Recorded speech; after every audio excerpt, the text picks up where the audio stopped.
Hi everyone, David Parsons here. This is the Nostalgia Trap podcast. Thanks for tuning in. I hope you enjoy the show I have for you today. This is a very special episode for me. For those of you that don't know, I've been writing a book about the GI coffeehouse phenomenon of the Vietnam War era for many years, and the book is finally out this spring. You can pick it up at Amazon.com. Search for Dangerous Grounds. The book is called Dangerous Grounds, Antiwar Coffeehouses and Military Dissent in the Vietnam Era. I want to first make sure that I thank my editor at UNC Press and really the whole staff at UNC Press, Brandon Proya, for putting this book together. They did a beautiful job. It looks awesome. The photo that we got for the cover is from Esquire magazine in 1968. They did a story on GI coffeehouses, and they featured this photo of GIs and civilians hanging out in the UFO coffeehouse in Columbia, South Carolina, right outside of Fort Jackson, which was a major training base for soldiers going to the Vietnam War. So in either case, I'm really, really happy about the book, and I'm really glad to present this episode for you. This is the first time, I guess, I've been interviewed on the show. And my friend Justin Rogers Cooper, who many of you know has been on the show many times, was nice enough to pay close attention to the book. He read the book and came over the other night and had a lot to say about it and a lot to ask me. So I think we did a pretty good job of covering what the main themes are. So I'll let the conversation just kind of happen and get out of the way right now. So thank you for listening. And if you want more Nostalgia Trap stuff, go to patreon.com/Nostalgia Trap. There's a lot of free stuff there. You can also subscribe to the show, and I'll have bonus episodes, stickers and buttons and all that kind of stuff in the mail for you if you choose to contribute to the show.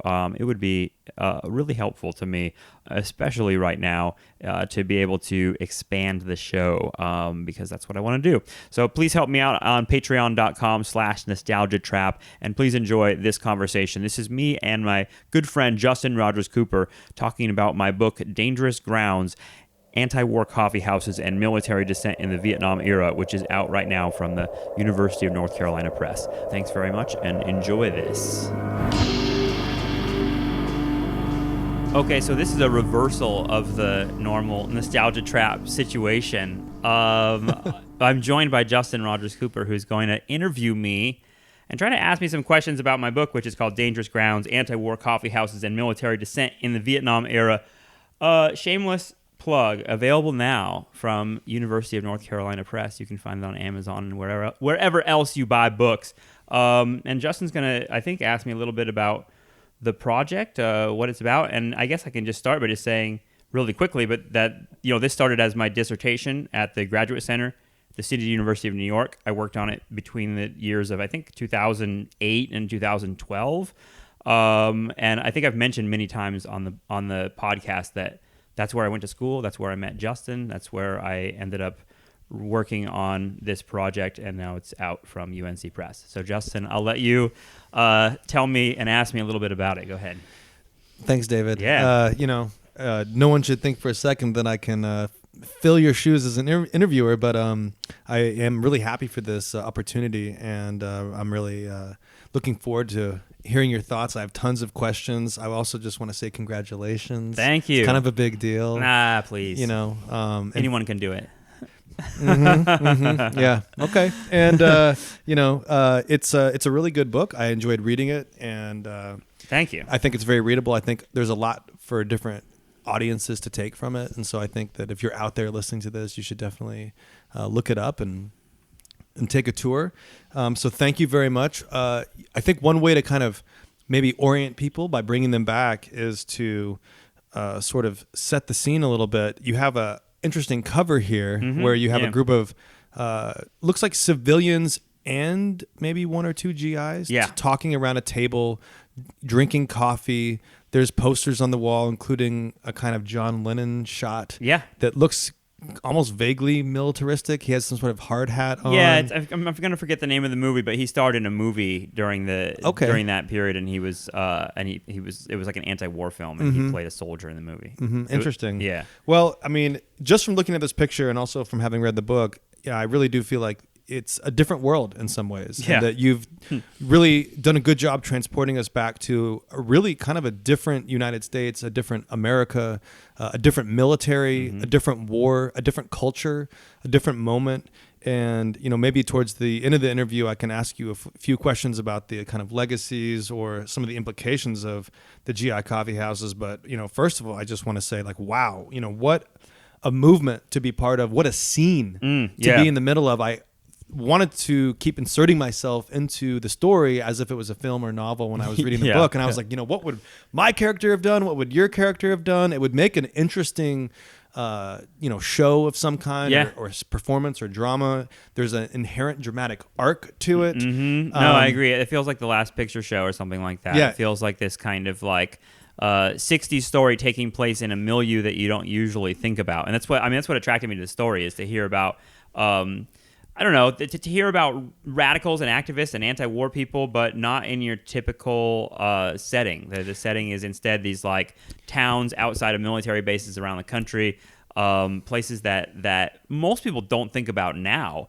Towns that are outside of Fort Jackson in South Carolina, or in Killeen, Texas, which is still a very small town.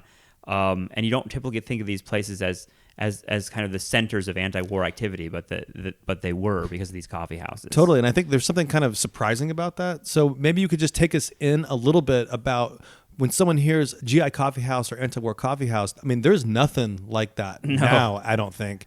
So just, basically explain, what were these places? Well, first of all, there are things like this now, a little bit. I mean, they're kind of more like GI support centers, and the idea of like anti-war or even just support centers, not even anti-war, but just support centers for GIs and people in the military and veterans especially. Those things are happening around the country. I don't want to say they're not. The things that are unique about the Vietnam era coffee houses is that, they were created by the first coffee house was created by Fred Gardner, who was at the time a writer for Popular Mechanics. Actually, he came right out of Harvard as a writer for the Harvard Crimson. So he was one of the major writers for that newspaper. And I think I always had kind of an activist bent. He was a left kind of guy. But he had an idea when he was in San Francisco during the mid 1960s that he was hanging out in all these North Beach coffee houses. The coffee house scene in North Beach in San Francisco is kind of legendary. Beat hippie coffee houses. I think they're kind of like, in a lot of ways, people have maybe a cultural stereotype of what these places are now. But the reality of it is that in San Francisco and Berkeley in the mid 1960s, I'm talking about 64, 65, 66. This is the time that like Hunter S. Thompson really like romanticizes when he talks about the wave crashing, that famous quote of his. He talks about to be in that zone in 65 when there was like there was some feeling, I think, in the city that there could be some kind of confluence between a new rising counterculture and an anti-war movement and a civil rights movement and a kind of like, whatever we call the Cultural Revolution of the 60s. Coffee houses were one place where that kind of mixture of politics and culture were happening. And Gardner kind of saw that and felt like he could export that idea of, political coffee houses, cultural zones where people could find other ideas and have access to alternative modes of thought and information. He felt like he could bring that to the U.S. military. And so these coffee houses were places that were meant to be, and in some ways, just places to relax for soldiers, but also deconditioning zones to the values for the values of the American military, if that makes sense. It does. Well, I mean, first of all, doesn't that sound a little gutsy? Like there's a major war going on. There's a big draft. Yes, there's a counterculture. Yes, there's the kind of murmurings or the beginnings of an anti-war movement. But to say that I'm going to go set up a coffee house, next to a major military base that's in a major military town, and I'm just going to do this thing. I mean, do you see people like Gardner or people like, is it Barbara Garson? As kind of, brave, underrepresented figures of the era? Like, it must have taken a lot of courage, to do something like that. Yeah, no, I think that. I mean, I don't really play up their courage in this because, that's for other people to make that judgment about them. But I do feel like it's kind of crazy. They were kind of obvious hippies that in an era in which, that was, the kind of thing that got you physically attacked from people, especially in these kinds of towns where, the patriotism was kind of very much on the surface. Mm-hmm. So, yeah, I feel like there is quite a bit of... But they weren't going around preaching either. Like, one of the things I found really interesting was the kind of stress that you put on the space they created for the GIs themselves. Can you say more about that? Yeah, I mean, Fred Gardner was especially, careful about this. He wanted to make sure that these were not proselytizing centers where, young student radicals from Students for Democratic Society, which are a lot of the activists that ended up staffing these coffee houses, were drawn from. Mm-hmm. He didn't want them to come and talk down to soldiers and tell them we're the ones that really know what's going on and you should join our movement. He really felt like, Gardner was inspired by Howard Levy, who was a doctor that refused to train Green Berets to go to Vietnam and do dermatology work, which he saw as propaganda for the war. He felt it violated his oath as a doctor, and he was, he's a lefty, he's a socialist. So Howard Levy refused to go to the war. He was one of the first GIs to kind of get a lot of national attention for doing so. He served 3 years in prison for it. And Gardner felt that people like Levy, Howard Levy, and others were the ones that should really be leading the movement. He thought that, a rebellion among soldiers would be the most powerful way to end the war, and that had to be organic. It couldn't be something that anti-war kids from the colleges came and promoted and just did. It had to be led by the soldiers. I mean, it's very close to the attitude that many, northern white allies had towards the civil rights movement, which was like the ones that were the most conscious about it were thinking, well, this is a movement for black people, by black people. They need to be the ones that are the organizational base of it. They need to be the ones that are kind of creating their own structures and power and leading the movement, because it cannot be a movement led by white people. And in the same way, Gardner is in the model of many of the other, activists of the era, particularly anti-war activists, who, they modeled themselves after the civil rights movement. They saw that it was important for whatever oppressed group that's seeking liberation during this moment to do it themselves and to be and so they were there to kind of the coffee houses were there to support the soldiers, and the initial thrust of anti-war coffee houses that were built in '68, that was called the Summer of Support. It was meant to be, and the groups that came out of that were like SOS, which was Support Our Soldiers, and it really had a kind of an attitude of, we're here as the anti-war movement as the civilian anti-war movement to back up the soldiers that are fighting for their lives here. Mm-hmm. Yeah. And would you say that the GI movement was something that was already going on when these coffee houses were opening? Would you say that these coffee houses were really important spaces, and what we look back and say this was the GI movement within the anti-war movement, and if so, how important were these spaces to that movement? And for people that don't know about the GI movement, can you even just orient us a little bit there? Yeah, I mean the GI movement, what we call the GI movement is really, like other things like the civil rights movement, it's a disconnected set of phenomenon that we're kind of putting together historically, and trying to say, well, this is one giant movement. I mean, the GI movement had a number of organizations and a number of important moments that really were part of a larger crisis within the military brought on by the Vietnam War. So yeah, the GI movement is the way I define the GI movement is activism, anti-war demonstrations and activism meant to bring attention to the war and the particular conditions that were faced by people in the U.S. Army in particular. So like by draftees. And, the GI movement, I think maybe the most important element of it is the racial element. The racial discrimination and conditions that were faced by black soldiers and Latino soldiers and soldiers of color during this era were really, really bad. This was the first war that was, the first war that was fought with the Army beginning to, trying to essentially desegregate, and in the midst of extreme racial divisions within the country. By the time the war is really heated up in 65, 66, 67, we're moving past the kind of, the early era of the civil rights movement associated with Martin Luther King's, Southern Christian Leadership Conference. We're moving towards Black Power. We're moving towards Stokely Carmichael and Malcolm X being killed in 65, and a much more bitter, much more militant kind of Black movement. So the presence of that, and Black militants within the U.S. military caused a tremendous amount of stress for military officials who didn't know what to do with Black soldiers who were refusing to participate. And starting their own anti-war groups on base. So in a lot of ways, the coffeehouses were there in a milieu that was already kind of, throbbing with anti-war energy, if you can put it that way. And Black soldiers were kind of at the forefront of that. And what the Black soldiers were fighting for, many of the organizations were not even particularly anti-war. They were more about racial conditions within the military.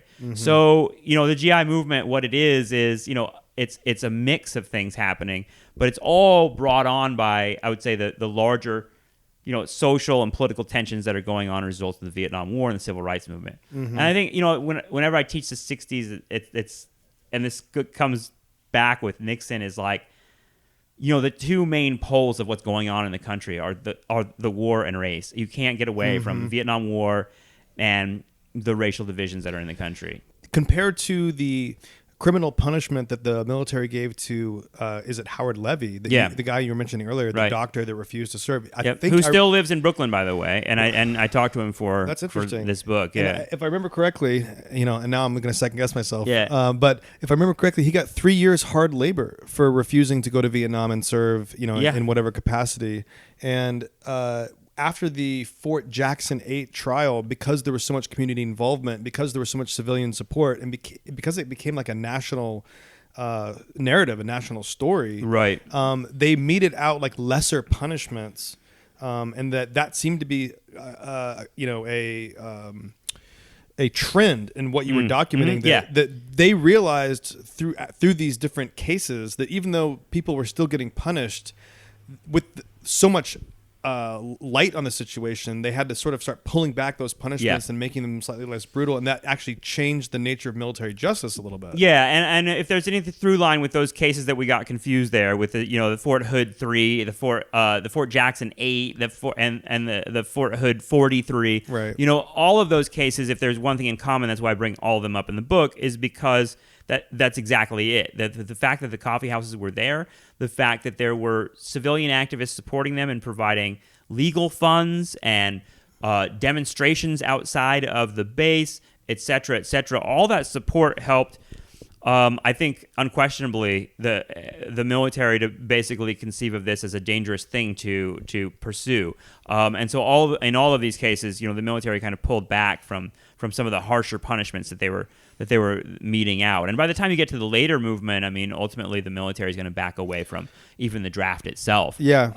And back away from a lot of the policies that they realize are kind of fueling a lot of the dissent that they're seeing. Yeah. Well, before we get to Act 4 or 5 in this dramatic arc, I want to stay with Act 2 and 3 here a little bit, because one of the things that I also see happening around these trials and these cases was a kind of expression of the civilian GI culture in like parades, and like we're going to the park and we're going to have a peace day. And one of the things we haven't talked about is just the sort of presence of a peace movement that was also hovering around and in and beside the GI movement. Yeah. And that peace movement was connected to some of the figures you've already named. But that there was collaboration between this peace movement and the GI movement and these coffee houses during these kind of like performance-esque happenings type situations. Very, very 60s, 70s style activism. I saw some stuff in here and was really intrigued by the Armed Farces Day and the Aquatic Invasion, and even a kind of a big crowd demonstration in which people were chanting "motherfuckers, motherfuckers" right, during at the cops. During an attempted arrest that then was the guy was let go because of the crowd's presence and chanting about that. You know, some of that stuff sounds pretty interesting and dramatic and Hunter S. Thompson-esque and, you know, Freak Kingdom and definitely like unique to its generation in some totally ways. I was wondering what you made of that, and like, you know, when we think about that 60s-ish element, I mean, there seemed to actually be a lot of political utility to the theater. I mean, well, I mean, it's styles of counterculture and styles of activism of the era that, you know, if anyone watches the film Berkeley in the 60s, which is still one of the best documentaries for just, you know, collecting footage of this stuff. But like, you know, I think of a lot of the kind of weirder elements of that stuff coming out of San Francisco, and the San Francisco Mime Troupe was a very active organization that was kind of like trying to stage. I mean, they staged like My type, you know, My Massacre type events in San Francisco. The aquatic invasion of Fort Lewis was, you know, organized by a woman named Stephanie Kuntz, who's now well known as a writer on very famous. Yeah, I've read her books. I was like, wow, did not know that. And actually, you know, one of her books is called The Nostalgia Trap, which I did not really even realize until I named my podcast The Nostalgia Trap, and then saw her book later has that name. But either way, at the time she was a student at the University of Washington. In Seattle, and she was very active in the Young Socialist Alliance, which hasn't come up yet, but the YSA, Young Socialist Alliance, for those that are listening now, you know, I think a lot of people that listen to this podcast and listen to like Chapo Trap House and some of the other young left podcasts that are coming out of Brooklyn right now, the DSA, the Democratic Socialists of America, is like, you know, where a lot of young people, a lot of young left energy is now in 2017. But in the 1960s, that organization would have been the Young Socialist Alliance, the YSA, which was the youth wing of a larger organization called the Socialist Workers' Party, SWP. Both very important in like understanding the kind of confluence of the old and new left in the 60s. Anyway, you know, Stephanie Kuntz was very active in the YSA chapter at University of Washington, Seattle. And she was very active in like trying to reach out to the GI population through the GI coffeehouses. And she staged this aquatic invasion of Fort Lewis, which is kind of this like wacky. I kind of think of it as like almost a Daily Show style humor. It's just ahead of its time, because she and a bunch of other who I conceive of as kind of like left hipsters and if you look at the pictures of her doing this, you can Google aquatic invasion of Fort Lewis and find her. She has like hipster sunglasses on. She's wearing a wig. She's dressed in kind of like ironic military gear.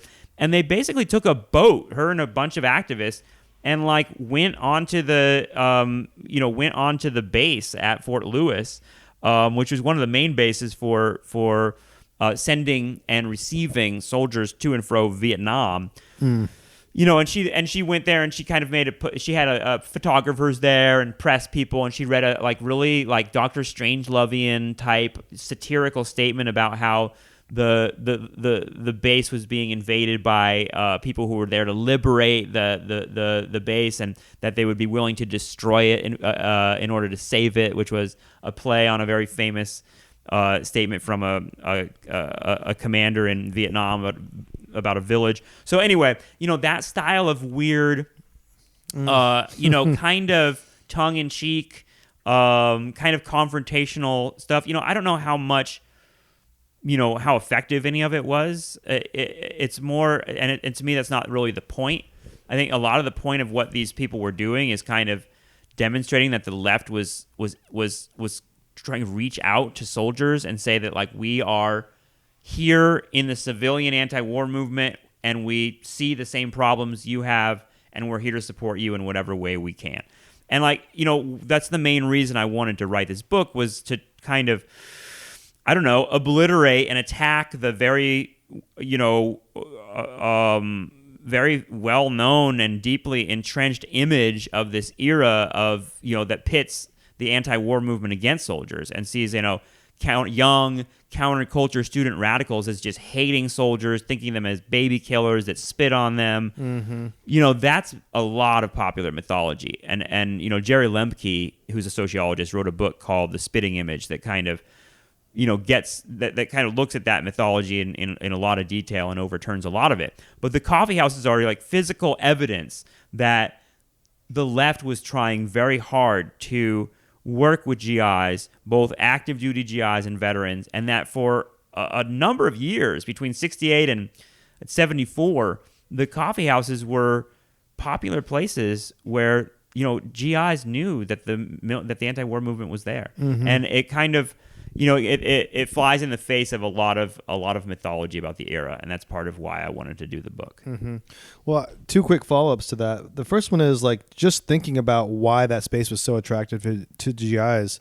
You in the beginning of the book have some interesting descriptions of the posters on the wall and some of the kind of celebrity pop culture movie stars that would kind of be around, and the whole scene sounds almost like a stage setting for a beat movie much as it does anything else. And it was effective. It drew people in and got their attention. It got negative attention from people in the towns, but it got positive attention from the GIs. What about that aesthetic made it comfortable for not only GIs to have, even what you call a safe space for these kind of conversations, but what about that aesthetic,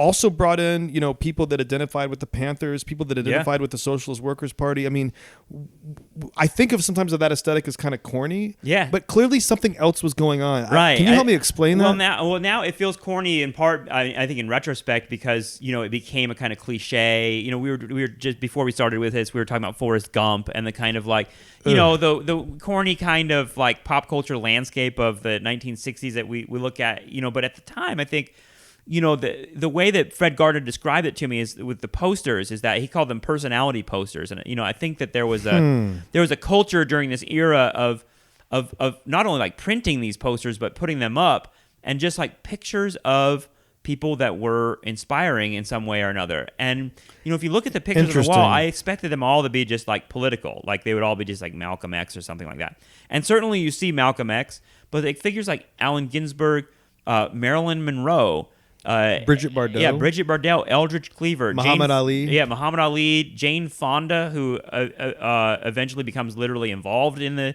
GI coffeehouse movement. But, I think it was, a lot of it was supposed to be about youth. A lot of it was supposed to signal a kind of like idea that there was an alternative culture and alternative way of being. Yeah. But, the Marx Brothers are up there. I mean, I think it was just fun, too. I think Gardner was he really, really did not want the places to be just boring places that had just straight politics to them. Right. He wanted them to be places where GIs could get off the base and get away from the really narrow retrograde culture that you found in a lot of these towns. Right. And he felt that a lot of these military towns, and I think this is true to some different degrees depending on what town you're in. But the way he described it was, he was at Fort Polk in Leesville, Louisiana when he was in the reserves. And he said that Leesville he called Diseaseville, which was like a place that just all that was in it was, this little tiny downtown for soldiers that were mostly little businesses that were meant to rip soldiers off. So they're like, dive bars, a couple dive bars, a couple pool halls, whorehouses, brothels, places where basically soldiers were encouraged to spend their money and waste it on just obliteration of one form or another, whether it be sex or alcohol. And he felt like there had to be soldiers that were longing for something more, and that it would be effective politically to set up places where they could relax and have another type of experience, and like have access to books and playing chess and that coffeehouse culture of San Francisco that he really saw as, it is a very particular culture. It's very like, it's almost like European, and like it's kind of like coffeehouse vibe of we're going to sit and we're going to talk.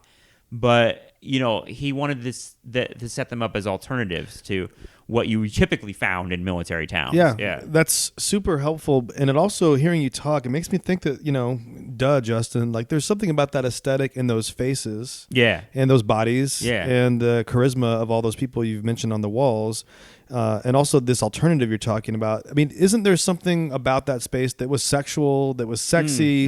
If you want to think about the Jane Fonda aspect of it, becoming real in a minute, I would want to hear your thoughts on that. But also, like, I kept thinking, it's not mentioned in the book, but this was clearly a place where people would go to meet people. You talked about longing to find, not only probably intellectual communication, but physical communication. Was this a kind of countercultural side of sexuality too? Yeah, potentially. I mean, it's not something that comes up in the literature a whole lot. But the probably the most popular and most successful, I would say, of the GI coffee houses, and the most well known throughout the country would be the Oleo Strut, which was in Killeen, Texas, outside of Fort Hood.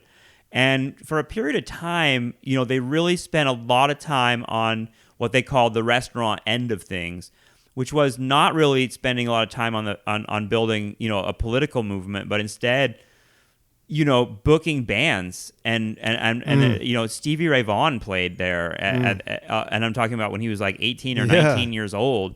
Steve Earle played there, who many people may know. Steve Earle, he's a pretty well known country musician.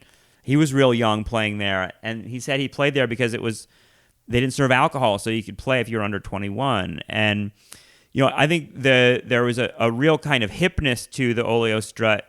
But I also have to say, all those personality posters, part of what they were doing was winking at people that there was pot here, that there were drugs here. That I talk about drugs a little bit in the book, but I think that a lot of soldiers and a lot of young people were smoking weed during the era, and not only that, but seeing smoking pot as a part of their politics, as a part of their kind of like overall cultural and political orientation.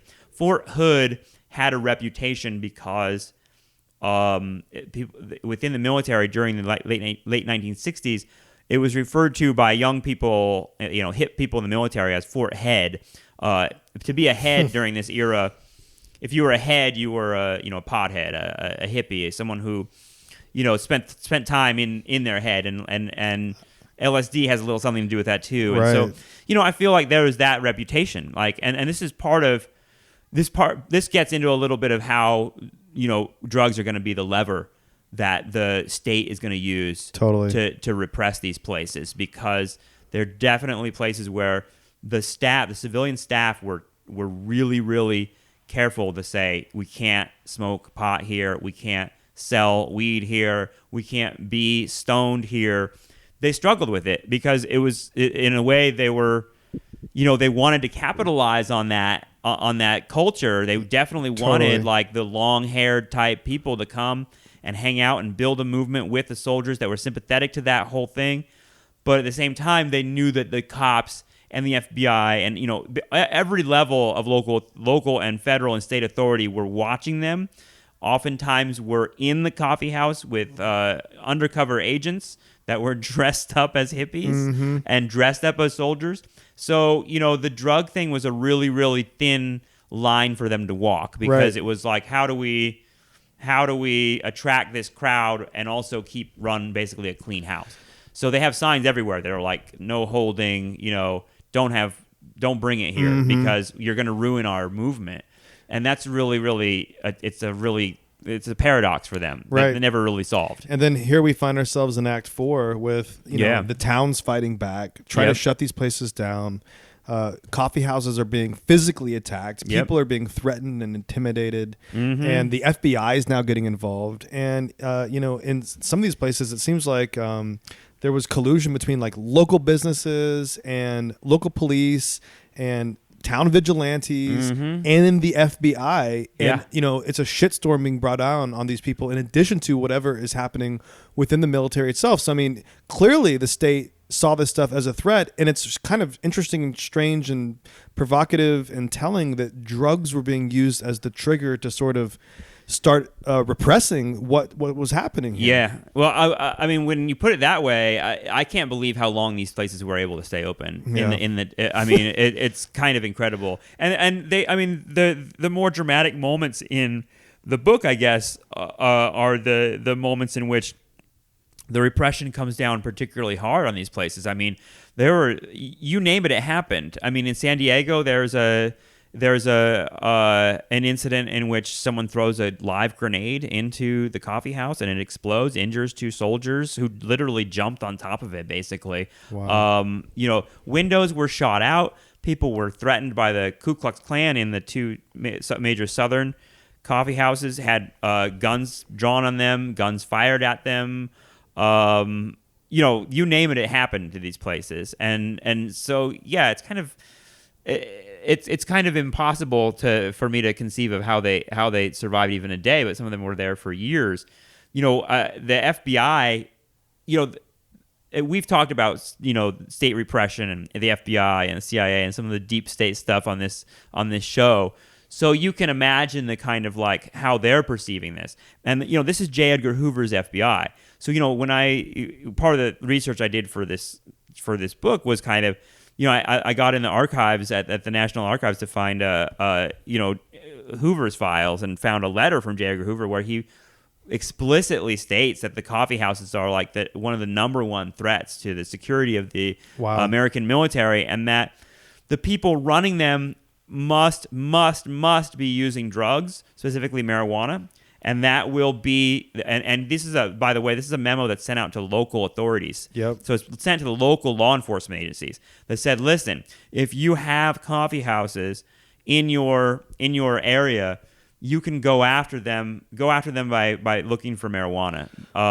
Or claiming to find it. Yes, or claiming to find it, which, in the case of, one of the staff members at the Killeen Coffee House, he's arrested, and they find a piece of lint in his pocket that apparently disintegrated under the microscope, but they claimed it was marijuana anyway, and they sentenced him to 8 years for that bit of marijuana. And it was very clear that this was an attempt to silence his political activism, for sure. And this happened to. Well, there's many examples of this in the book. Yeah, this is one of my big questions for this book, and I wanted to pose this to you because, in a weird way, one of the kind of more significant implications historically that I saw between this book and what comes after is that this becomes the war on drugs. Yeah. We see the Rockefeller drug laws after this is taking place. When you read some of this repressive tactic stuff, when you read the Hoover quote, when you hear the way that drugs were used to like shut down a GI movement and a peace movement in which, as you say, black activists were playing huge roles and were connected to groups like the Panthers and others. Yep. It seems to either at a minimum be happening concurrently with other forms of repression happening, in the, black activists and other forms of left leadership, but it also seems to be setting a template. And so in the same way that the military sort of models what's going to happen in society 5 to 10 years before it happens, such as World War II desegregation right. or whatever, women working in factories and, later achieving the franchise, et cetera, there seems to be the military decides to take the crisis and make it an opportunity to figure out how do you shut down the left? What are the ways that you shut down black power? And they say, well, drugs. And then that becomes a federal template. And do you see that too? Yeah. No, that's it's really. I never really thought of it that way. That I know we've talked about the idea of like the military being a testing ground for so many of the kind of strategies that the state's going to employ later. But the U.S. military during the Vietnam War. The many of the activists in my story, there's a few of them that talk about how they, are going back to their lockers they're kind of known as activists on base. They're going back to their lockers on base, and they keep finding bags of weed like stuffed in their bags and stuffed in their lockers. And they're like, it's ominous to them. Because they're like, why is this here? Where is this coming from? And eventually they get picked up for it. So it's like, you find marijuana, stuffed into your car, stuffed into your locker, stuffed into your bag, and I think that there's definitely a lot of questions about the military officials planting evidence in these cases. But either way, we know now that one of Nixon's staffers, I think it's Ehrlichman, that has that quote that they made a lot of recently, where he's on tape basically saying like, look, we knew that as an administration, the Nixon administration and the federal government had like two enemies in the late 60s and early 70s. And those enemies were white anti-war radicals and basically Weather Underground type people, the radical violent wing of the SDS, and black radicals, the rising black nationalist movement, and they said, we can associate certain drugs with them and push those things very, very hard. And it was marijuana with white radicals and heroin with black radicals. And ultimately heroin, as we know, the story that Gary Webb tells and was ultimately, I think, maybe murdered for, is the story of, crack cocaine becoming the kind of main lever that the state uses to go after urban black populations that were, as the 1960s and 1970s were moments where these populations were getting together. Yep. As much as people like to remember the late 60s and early 70s as terrible moments in the cities where black people were rioting and rampaging, that's popular mythology. That what was really happening in those in those cities, and what was really happening among the black population and the Puerto Rican population and other populations of oppressed minorities in these cities throughout the United States, where they were organizing themselves and they were starting to demand their piece of the pie. And that's exactly the moment where the war on drugs really begins to attack those populations, split them up. Within 10 years, we have street gangs. And you've seen this. This is like classic colonial tactics, almost. Totally. The idea of rampaging your way into these populations and splitting them up this way. Let me think about one other aspect of sort of the long-term repressive legacy of what we see here, and I think it goes back to one of the points you make at the beginning and end of your book, which is about the sort of failure or poverty of cultural representations of this movement and the stereotypes of the left and its relationship to the military. And there's something really provocative about what you've recovered here and about the story you're telling. And there also seems to me some consonance between the kind of Forrest Gump cultural representation of anti-war era and also figures and characters, and also this idea that there was an emotional split that is a cleavage that would remain to the day between the left and the military. And it seems like that cultural repression of our ability to imagine that history has not served the left or the military well in the subsequent 30 or 40 years. I mean, how do you think of that? Well, probably the best person to read on this is another sociologist who wrote a great history book. Her name is Penny Lewis. She wrote a book called Hard Hats, Hippies, and Hawks, which is about a lot of mythology and memory about the Vietnam War. And what she kind of explains really well, and it helped clarify a lot of the kind of tensions that you're describing and that are in this book or in my work, are that the idea that the Nixon administration was very, very interested in maintaining a popular image that the anti-war movement was, mainly located among white college kids who were ungrateful, out of touch with the American mainstream, that the silent majority of Americans were supportive of the Vietnam War, and the anti-war movement was really just a sideshow of freaks, mainly young people that didn't know what they were talking about. So that's why, the idea of a GI movement shatters that mythology. The idea that there were tens of thousands of soldiers who were not only against the war itself, but willing to be active, willing to go to prison for the war. Yep. I mean, this was a panic for him. And so when the Winter Soldier investigation happened, when the stuff that we know about, like with John Kerry, Vietnam veterans against the war, testifying in front of Congress, they knew that this was an incredibly powerful thing. It was much better for them to maintain an image that, these hippies, ungrateful hippies. This is why, the October 15th, 1969 moratorium, in which, maybe over 1 million people came to Washington to demonstrate against the war. And there was no way you could say it was all hippies. It was, teachers and lawyers and professionals and nurses and doctors and construction workers, working class people, middle class people. The mainstream of America was against the war. What's funny is, Nixon's team, who were extraordinarily interested and adept at doing all sorts of like, political tricks. They were into what they called rat fucks, but tricks, and a lot of them are criminal. But one of the things they did was they sent undercover hippie type people. They were FBI agents, CIA agents, dressed as hippies to the moratorium to burn American flags, and they wanted to get a lot of pictures of burning the American flags, and they wanted to like print those on the front, send those to the front page of the Washington Post and New York Times. That's what they, Talk about false flag. Yes, that's a literal false flag in this case. And what's amazing is that like they came and burned these flags, and they couldn't get anybody interested in what they're doing, and it was a failure, But it tells you what their thinking is, right? Which they're like desperate to like narrowly contain the popular image of the anti-war movement, so that it doesn't look like the mainstream of America is against the war, which is what it is. And not only the mainstream, but even the GIs, even the people who are fighting the war, the people that he, at the same time, and I don't want to put this all on Nixon, because it ultimately becomes a kind of, support our troops kind of thing, becomes a much wider phenomenon in the society.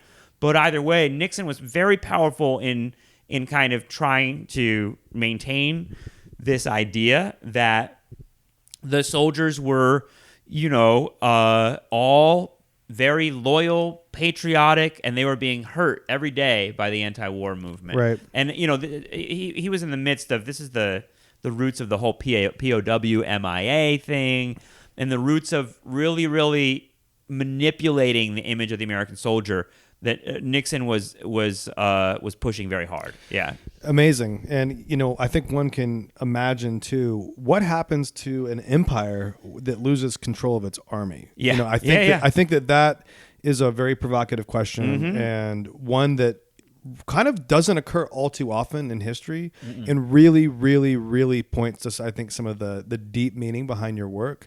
And I just want to give one quote for the audience who's listening at home that I think really ties back to what you're saying here, and also again really points towards why Nixon made the moves that he did. And after this quote, I kind of want to hear you see if you can relate this to the kind of move to the all-volunteer army, because I think that those two things are related. And here's the quote, and this is on page 93 of your book. Coffeehouses served as the meeting spaces and publishing centers for a loose national network of anti-war, military-oriented newspapers that formed, in the words of one historian and GI movement activist, quote, the fundamental expression of political opposition within the armed forces during the Vietnam era. I mean, it's a stunning quote on a number of levels, and I think it gets at the coffeehouse as a distribution center for reading and writing and imagination. And it also gets at why the coffee houses providing these spaces to the GI movement was so vital, because the GI movement itself was, if you think about it, these are the guys who are trained to kill. They are, at the forefront of the state's, ability to project imperial power at home and abroad. Yeah. I mean, you've got to keep this group organized on your side if you're the federal government. And here they are, they're going a different way. I mean, to me, this suggests why, in part, you have to have an all-volunteer army. This is a huge paradigm shift. I mean, it speaks to, like, this was not just a place where people were getting coffee. Right. No, and that quote is from David Courtwright, who wrote the book on the GI movement still, which came out in 1975, which tells you how much more work we have to do as historians to like recover this moment, because it's really important. I don't see my book. My book is focused on coffee houses. It's just one element of the GI movement, and there are so many other stories to tell. So if you're a young historian in grad school, which I know there are a lot of people that are doing that, that listen to the show, the GI movement still has a lot. There's a lot of space for more historical work there. But Courtwright's book is called Soldiers in Revolt. And he talks a lot about the underground press, and the underground press, the newspapers that were produced by soldiers and civilians and veterans, oftentimes using coffee houses as their kind of printing press. These were like kind of, well, for me, just the base source for me as a historian to kind of locate what were the streams of politics that were going on in these places. But also, what's crazy is like, thinking a lot about the technology of communication, the technology of media. there are examples of activists at coffee houses and other movement centers who literally buried their mimeograph machines in their backyards at night and covered them up, hiding them, because they knew that if anyone got a hold of their mimeograph machines, which was a new technology at the time, the ability of anyone to make a newspaper, this was the first time in history that you could do this, and do this cheaply. So if you had a couple $100 you could pool together, you could get a mimeograph machine, and they knew how vital these machines were because they could produce thoughts and get them out. I mean, we live in an era where I have a phone in my hand right now that I can any thought that I have, I can tweet out. And I think everybody knows that, that communication has changed. During this era, the information was controlled really, really narrowly. And, the Vietnam War, anti-war movement, when it really started gaining momentum was, on college campuses with professors leading teach-ins. And, just that idea that, like, you had to find an alternative stream of information or you're just not going to know this stuff.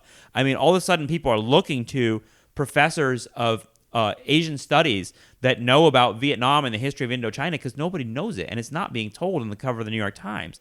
So it's like you think information about what's going on, like right now, like I'll look to something like Jeremy Scahill to find out, what's going on with some dirty war somewhere, because I know he's talking about alternative stuff. Right. And that's pretty available, but it's still something you got to kind of know about. I mean, during this era, someone had to really, work hard to spread a different kind of interpretation of the events that everyone, had a control on. So anyway, the underground papers, so they were incredibly important for disseminating information and ideas to people who had very, very limited access. So without getting deterministic about it, though, that technological change and that opportunity combined with all the other stuff that we've talked about led to the single largest change in how the United States constitutes its army at a minimum in the last,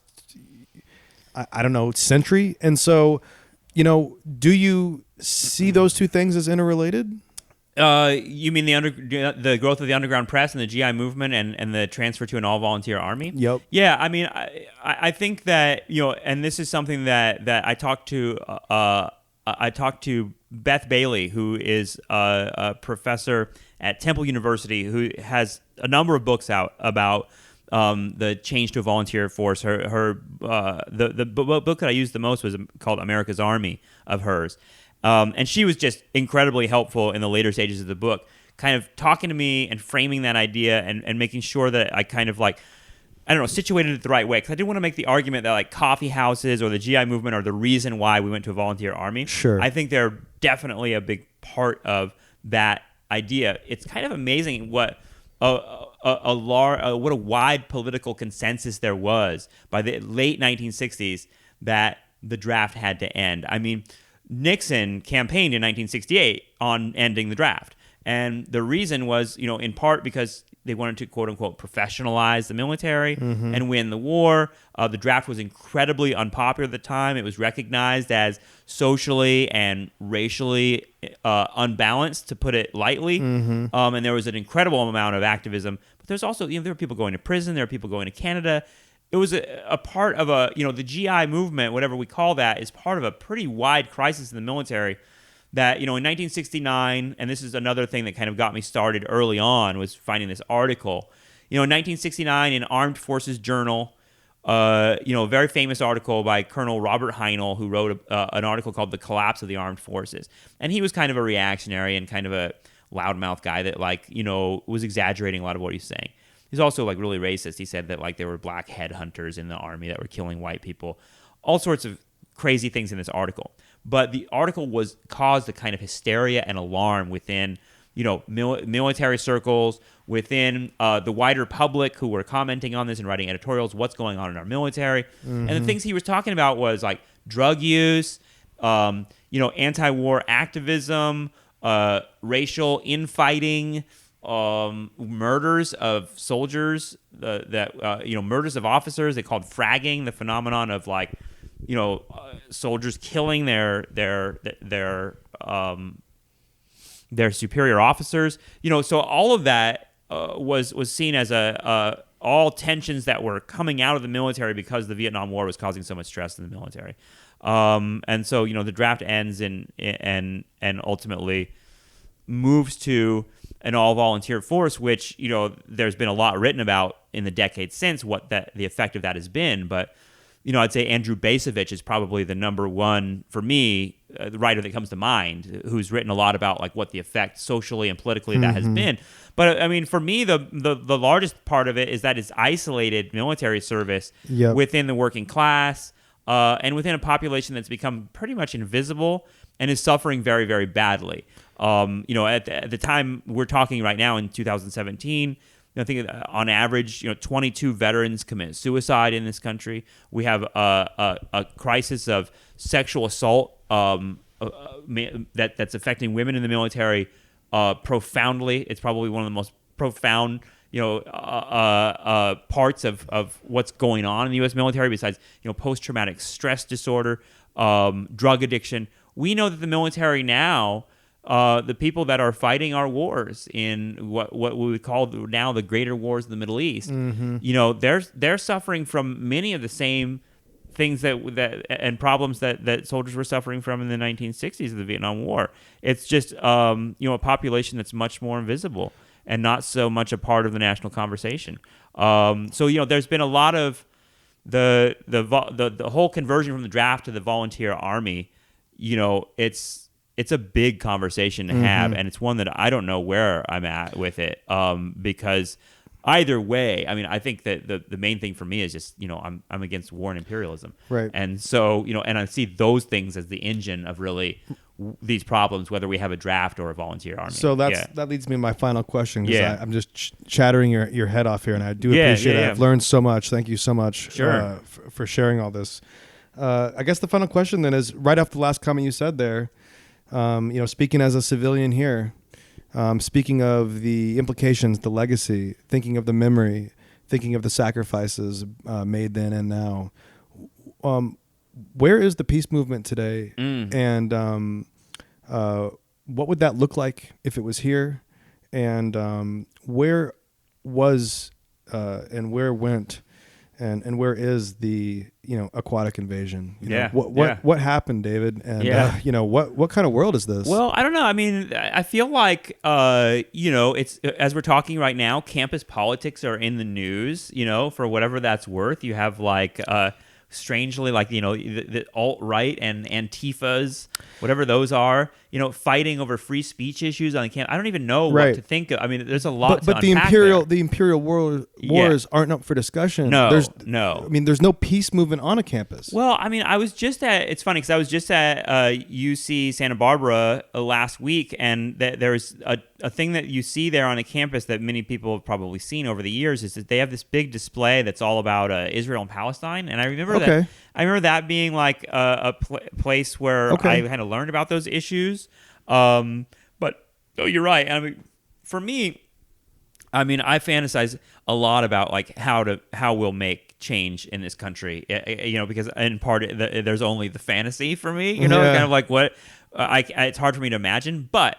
Thinking about the confluence of the military and the left to me is very, very exciting. Yes. And, the Iraq Veterans Against the War, IVAW, is a very, very active organization still.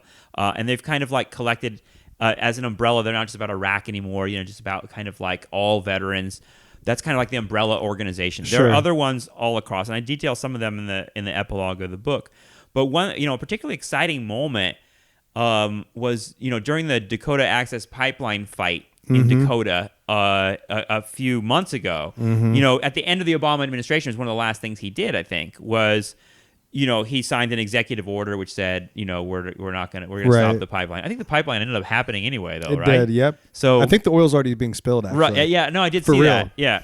But either way, during that moment in which you saw like an extraordinary outburst of activism as it was starting to get cold, and you saw thousands of Native people and their supporters showing up to use their bodies to stop this multinational corporation from drilling literally right through this indigenous land, they were facing dogs. They were facing they put fire hoses on them filled with pepper spray that they poured on them when it was freezing outside.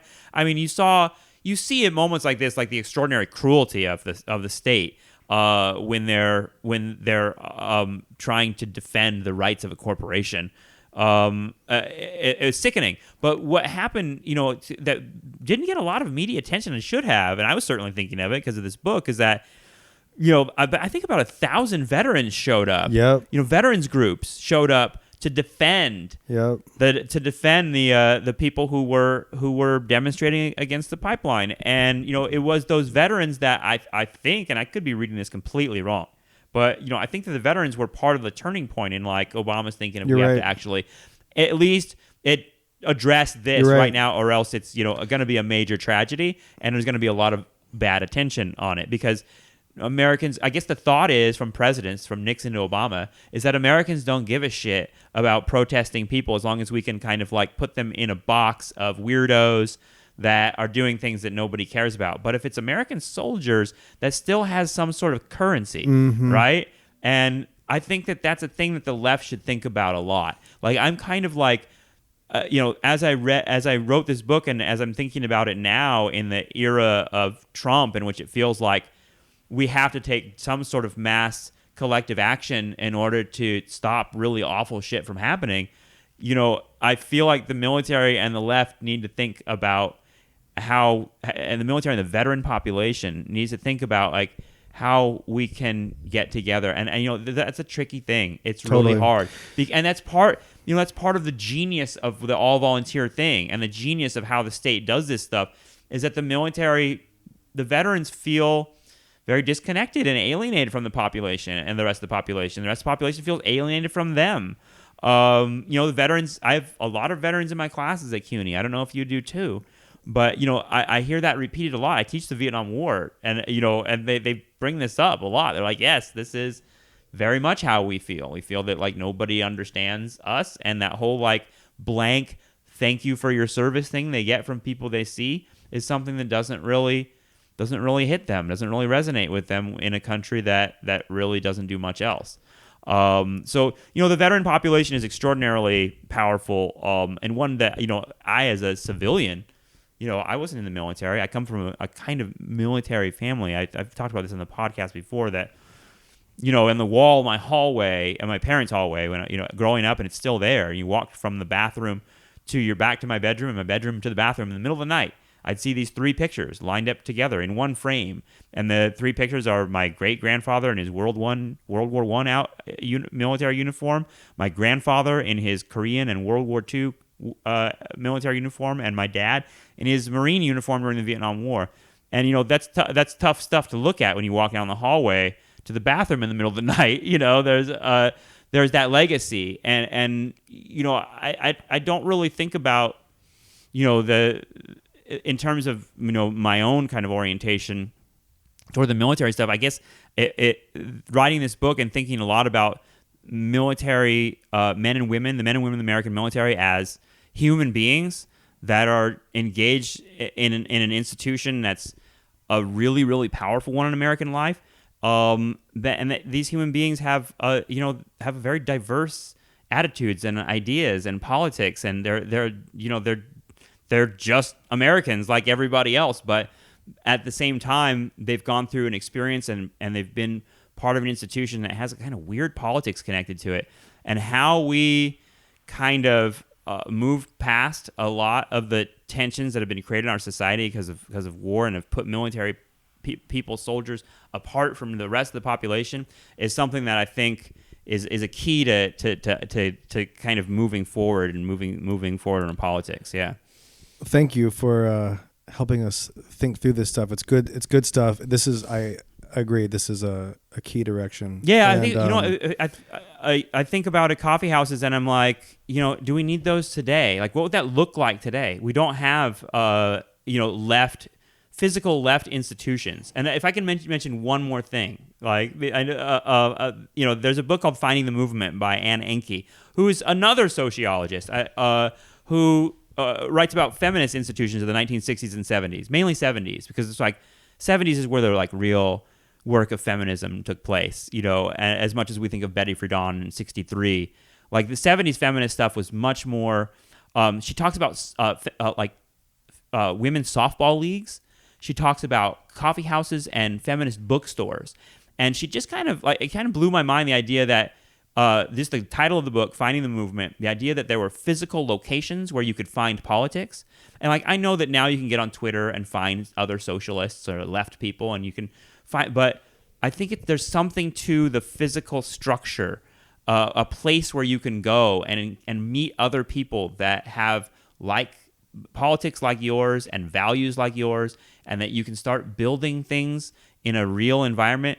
That's what captured my imagination about GI coffee houses the most, and something that I think is definitely missing from our era is a kind of acknowledgement and recognition that we need to get together as human beings in meat space, real space. Right. And when I think of those soldiers putting their bodies around the protesters at the Dakota Access Pipeline, I think, that's the future. And that's the future of, like, we're going to have to fight Trump, whatever you want to call that fascism. It's going to be fought on the internet, sure, but it's going to be fought more effectively and really, more profoundly on the streets and with each other. And so, that's kind of, for me, the real lesson of the coffee house story is we need to see each other, and we're not seeing each other on the internet. We need to really get together and use our bodies and all that kind of stuff. So there's a whole lot of theory you can get beyond that, but that's kind of the root of where I was going with all of this. Well, I'm glad that we met up at the CUNY Graduate Center in a classroom. That's true. And congratulations on the book, David. Thank you, Justin. Appreciate it. Okay, I want to give a big thank you to Justin Rogers Cooper for coming over and talking about my book with me. I had a really great time talking about GI coffee houses. It's a subject that I've been thinking about for a long time, and I hope you enjoyed the conversation. I hope you do get a chance to pick up the book. It is called Dangerous Grounds, Antiwar Coffee Houses and Military Dissent in the Vietnam Era, and it is out now from University of North Carolina Press. Please support the show if you get a chance at patreon.com/nostalgiatrap. And again, thank you so much for enjoying these shows. There's so much more on the way. I appreciate it, and I appreciate you listening to me finally tell my story a little bit and tell my particular take on American history. So we'll have much more of that in the future. Thanks again. See you next time.